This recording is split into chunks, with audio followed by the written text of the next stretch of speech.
আজকে শবনম আর আনামুল হক প্রবলেমটা কি পিসিওডি, ভালো ডিম তৈরি হয় না।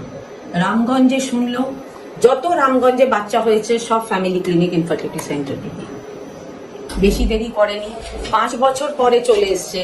আর তারই রেজাল্ট ফার্স্ট টাইম আইভিএফ। আর আপনি দেখতে পাচ্ছেন হার্টবিট ফার্স্ট পুশিং করে, এই দেখছেন হার্টবিট। হার্টবিটটা হচ্ছে মেইন থিং। হার্টবিট মানে মায়ের বডির সাথে ভ্রূণের কানেকশন পেয়ে গেছে।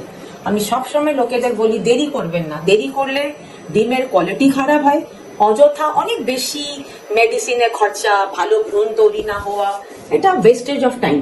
কোনোদিন মনে করবেন না বিয়ে হয়েছে 4 বছর 5 বছর, এখন কেন ট্রিটমেন্ট করব। বাচ্চা যদি হতে চায় আপনি মনে রাখবেন 1 বছরে বেবি চলে আসবে।